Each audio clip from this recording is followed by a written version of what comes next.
시티가 뉴캐슬을 무려 4대0으로 잡으면서 압도적인 승리를 가져왔어요. 이날 뭐 경기력적인 측면, 득점과 연결된 결과들, 그리고 선수 개개인의 퀄리티적인 퍼포먼스, 이런 것들을 다 종합해봐도 시티의 최근 경기들 중에서 정말 눈에 띄게 좋았던 경기였습니다. 이날 패배 시스템을 좀 살펴보면 우선 전반전까지는 균도안, 니코 곤잘레스, 그리고 여기에다가 리코 루이스가 인버티드로 좁히면서 이런 식의 운용을 했어요. 굉장히 좀 안정감이 있는 그런 시스템을 운용을 했는데, 좀 공격적으로 나가려고 하면은 그바르디올이 한 칸 전진하면서 스톤스랑 후사노프가 백투를 서기도 하고, 아니면 심지어 여기서 그바르디올이 아래 남아있으면서 스톤스가 한 칸 전진해서 미드필더가 되는 이런 백투 기반의 시스템 전환도 있었죠. 근데 여기서 이제 평소에 패배 맨시티에서 보여줬던 거랑은 약간 다른 점이 뭐였냐면은 바로 이 이선 자원들의 운용이었어요. 원래는 지난 경기들까지만 해도 어떤 시스템으로 운용을 했느냐, 마르무시랑 포든, 사비뉴 이런 이선 자원들이 정말 유기적으로 스위칭 플레이를 많이 가져갔습니다.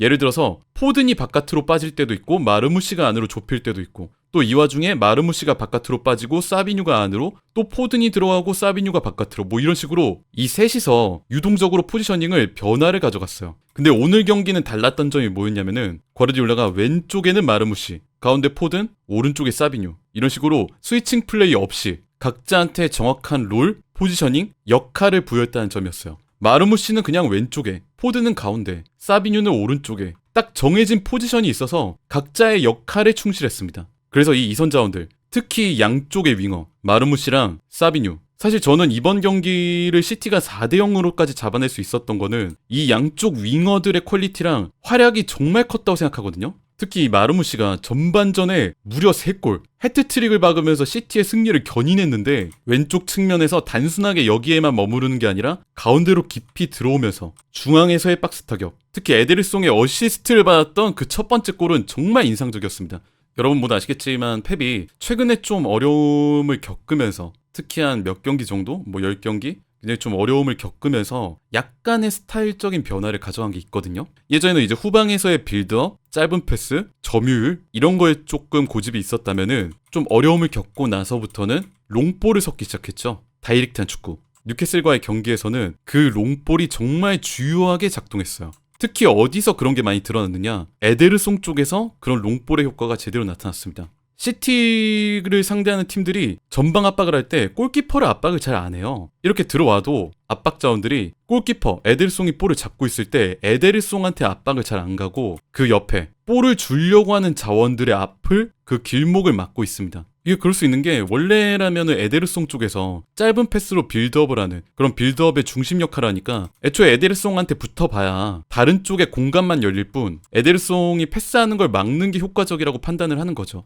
그리고 또 이날 뉴캐슬이 전체적으로 좀 라인을 많이 올리면서 상대한테 전방 압박을 많이 하는 그런 시스템을 또 준비해 왔기 때문에, 그러다 보니까 이런 장면이 있었죠. 후방에서 에데르송이 볼을 잡고 있는데 아무도 에데르송한테 붙지 않고 뉴캐슬 전방 자원들이 시티의 후방 자원들, 즉 에데르송이 볼을 뿌릴 수 있는 루트를 막고 있는 데에 집중하고 있습니다. 그렇게 아무도 안 막고 있으니까 에데르송이 어떻게 하느냐, 그냥 슬금슬금 자기가 볼을 끌고 센터백들하고 비슷한 공간 혹은 그 이상까지 자기가 올라와요. 근데 이 와중에도 뉴캐슬 선수들이 막지 않으니까 에데르송이 어떻게 하느냐, 주변에 차는 게 아니라 전방 쪽 앞으로 달려가고 있는 마르무시한테 볼을 찹니다. 제가 볼 때는 이게 완전히 뉴캐슬 수비의 허를 찔렀어요. 에데르송이 당연히 주변에 숏패스를 하겠지? 그리고 우리가 길목을 막고 있으면 어려움을 겪겠지? 이런 계산이 깔려 있었던 건데, 그냥 자기가 볼을 끌고 올라와서 최전방에 있던 공격수 마르무시한테 뿌린 거예요. 뉴캐슬의 허를 찔렀던 이 패스가 마르무시한테 정확하게 도달하면서 또 마르무시가 이걸 속도감 있게 잘 살리면서 맨시티의 첫 번째 득점이 나왔습니다.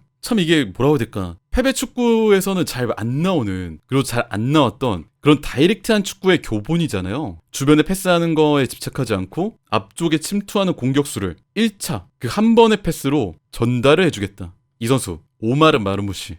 야, 진짜 이 마르무시는 PL에서도 이제 증명을 하고 있죠. 어떻게 오늘 경기 해트트릭으로. 근데 다만 저는 이날 마르무시가 해트트릭을 할 수 있었던 이유는, 물론 첫 번째 골 에데르송의 다이렉트한 좋은 패스 이것도 있었고, 나머지 2개, 전반전에 나왔던 나머지 2개의 골은 반대쪽 윙어 사비뉴의 덕이 정말 컸다고 생각합니다. 어떻게 했냐면은 두 번째 골 장면을 보실게요. 사비뉴가 측면에서 볼을 잡는데 이거를 볼을 안 뺏기고 있으니까 뉴캐슬 수비들이 이 사비뉴가 있는 맨시티 기준 오른쪽 공간으로 다 모여들어요. 근데 이 와중에도 사비뉴가 뺏기지 않고 중앙으로 툭 균도안한테 패스를 넘겨줍니다.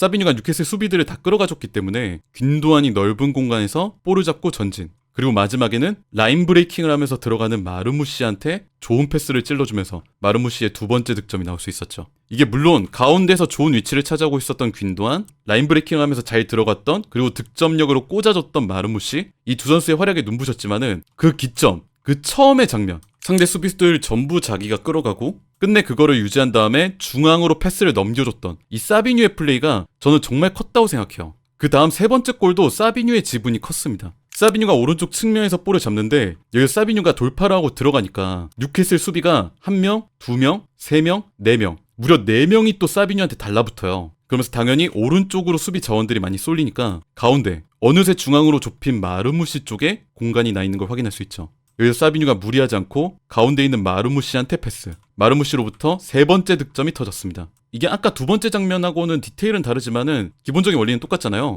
양쪽에 윙어가 있는데 한쪽 윙어는 상대 수비들을 다 끌어가주는 그런 역할을 맡고 반대쪽 그 한 명의 윙어는 그로 인해 발생하는 자유를 차지하는 그런 역할을 맡는다. 제가 볼 때는 또 이 두 선수가 플레이 성향이 또 다른 것도 한몫을 한 것 같아요. 예를 들어 사비뉴는 아래쪽으로 내려오는 빈도, 우리가 공격을 할 때 볼을 받아주러 아래로 내려오는 빈도가 높은 그런 성향을 보여준다면은 마르무시는 반대로 위로 스프린트하는, 빈 공간에 찾아 들어가는 그런 움직임을 많이 보여주는데, 이 두 선수가 위치하는 공간, 같은 측면 윙어라는 성질은 공유하지만 이런 식으로 그 방향성, 볼을 받기 위해 움직이는 그 방향성이 반대다 보니까 뉴캐슬 수비들이 계속 한쪽 공간으로 몰리고 비대칭이 일어날 수밖에 없죠. 제가 오늘 경기를 보면서 오른쪽에 사비뉴, 왼쪽에 마르무시, 이게 맨시티 윙어들의 정답에 가깝다, 이런 느낌을 받았던 게 뭐냐면은 바로 이 부분 때문에 그래요. 과르디올라가 정말 중요시하게 생각하는 측면의 비대칭화, 한쪽 측면에 과부하를 걸고 다른 한쪽 측면에는 더 자유를 얻는 이 노림수, 이게 사비뉴랑 마르무시가 있을 때 오늘 정말 잘 드러나는 그런 모습을 보여줬습니다.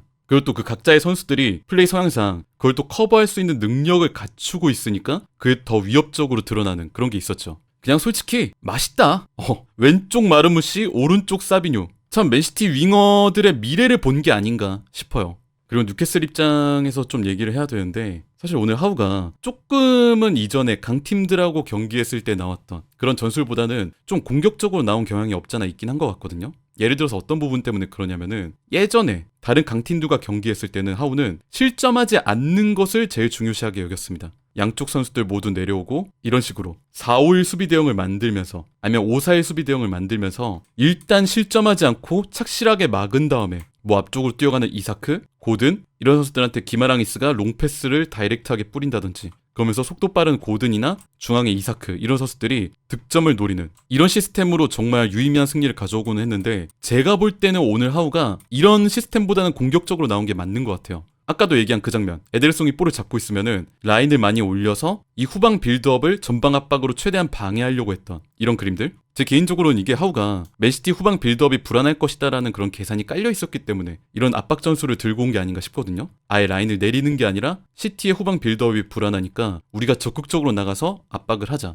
이랬던 것 같은데, 그러니까 시티가 어떻게 했느냐, 상대가 압박을 들어오면은 물론 이제 쇼패스를 하면서 잘 탈압박을 하는 부분들도 많았지만은 그냥 주변에 안 주고 아까 마르무시가 넣은 것처럼 롱패스를 때렸습니다. 제가 볼 때는 이게 하우의 허를 좀 찔렀던 것 같아요. 우리가 압박을 하면서 상대를 최대한 방해하고 높은 곳에서 끊어서 올라갈 수 있을 것이다, 이런 계산이 좀 있었는데, 시티가 빌드업이 그렇게까지 불안하지도 않았을 뿐더러 그냥 다이렉트한 실용적인 롱볼 축구도 섞으니까 하우 입장에서는 좀 어떻게 보면 아차했던 그런 순간이 아니었을까 생각을 합니다. 후반전에 한 골을 더 추가해서 4-0, 시티가 이런 대승을 가져왔는데, 전반전에는 3-0으로 이렇게 득점 위주로 좋은 모습을 보여줬다고 하면은 후반전에는 그냥 통제, 지배, 정말 역전을 안 당할 것만 같은 과르디올라 특유의 그런 지배성 있는 축구를 쭉 보여줬던 것 같아요. 제가 생각하기에는 앞으로 또 레알과의 2차전이 있잖아요. 또 심지어 마드리드로 떠나서 경기를 하게 되는데, 시티가 그 중요한 경기를 앞두고 어떻게 보면은 과르디올라 입장에선